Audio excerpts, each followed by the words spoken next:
Welcome back to another episode of Nurse Me Through It, where we cram from the same notes we cried over and somehow still pass. Today's chapter is a little heavier, so grab a snack, maybe a blanket, and let's break it all down together. Today, we're diving into a chapter all about end of life care. Heavy topic, but super important for nurses. Absolutely. Death is part of the human experience, and how we support someone at the end of life says a lot about our profession. Let's start with the basics. Terminal illness. Right. A terminal illness is any condition where recovery is no longer reasonably expected, like end stage cancer or heart failure. It's the point where the focus shifts from curing to caring. And people's experience with death is shaped by so many factors: their culture, spirituality, personal values, past experiences, and developmental stage. A child sees death very differently than an older adult. That's where the 5 stages of grief come in. The Kubler-Ross model. They're denial, not me. Total disbelief, anger, why me? Feeling powerless or unfairly treated. Bargaining. Okay, but just give me more time. Depression, deep sadness. Reality hits, acceptance. I'm ready. A sense of peace. And they don't happen in order. People bounce around or skip stages. As nurses, our job is to support them through wherever they are. Exactly. We can help promote acceptance by just being there. That's called a non judgmental presence, sitting quietly, listening, and validating their feelings. It's not about fixing anything, it's about making space. That support helps clients cope and lets families begin grieving in a healthy way. Now, let's talk about care options for people who are dying. There's home care, where the patient stays in a familiar environment. Respite care gives caregivers a break while someone else steps in temporarily. Hospice care, for clients with a prognosis of 6 months or less. Comfort is the goal, not cure. Palliative care, similar to hospice, but it can be used at any stage, even alongside curative treatments. Residential care, 24-hour care when the patient can't be cared for at home. Acute care, hospital-based. It's high-tech, but not usually the preferred place to die. Right. Most people want to pass at home, but it depends on the situation. If a patient gets better, they can even withdraw from hospice. Now, when we provide terminal care, it's all about comfort and dignity.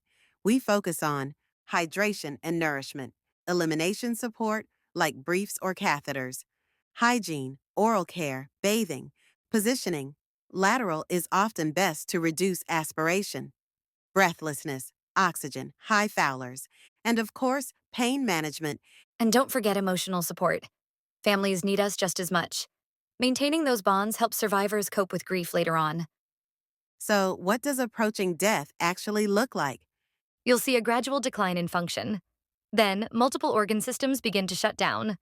For example, here are some organs and the signs of them shutting down: heart, weak pulse, cold mottled skin; lungs, breathlessness, the death rattle; liver, jaundice, nausea; kidneys, low urine output; brain, confusion, coma, decreased reflexes. The nurse's job is to anticipate needs, notify the family, and be that calming presence. Cultural beliefs really matter too. Grieving looks different everywhere. Totally. Like a Native Americans may chant or cremate to free the spirit. Hindus chant and cremate as well. Balinese admire emotional control. They may appear stoic. Latinos may express grief loudly and emotionally, and that's okay. Our role? Stay objective, respectful, and supportive no matter what. Let's get into organ donation. Anyone can be a donor, but final eligibility depends on health at death. Donors can indicate it on a license or carry a card. A procurement officer helps coordinate everything and talks to the family. And organs must be harvested fast. Timing is critical. Then there's confirming death. It's based on the absence of breathing and circulation. Sometimes brain death is used, when all brain activity, including the brainstem, has irreversibly stopped. Only physicians, or sometimes RNs, depending on the state, can pronounce death. A death certificate is then completed. After that, we do postmortem care, gently cleaning and preparing the body to look peaceful for viewing. That means removing equipment if allowed.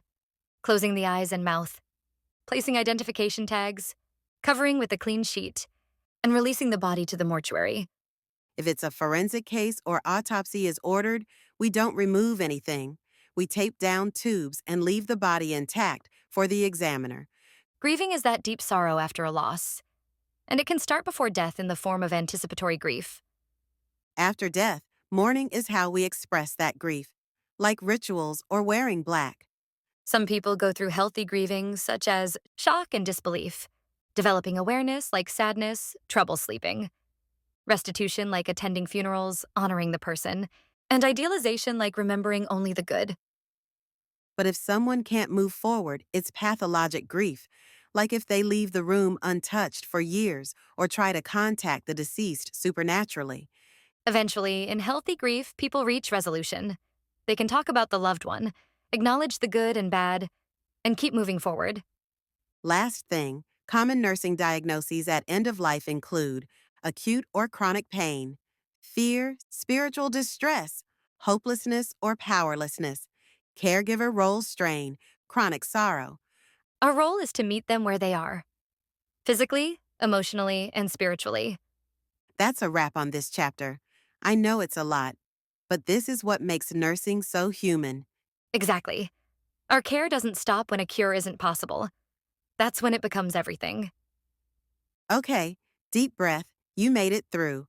End of life care can feel overwhelming, but you're learning how to support and protect your patients. So go easy on your brain, drink some water, and remember, you don't have to memorize every term today. You just have to keep showing up. You've got this. We'll see you next time on Nurse Me Through It.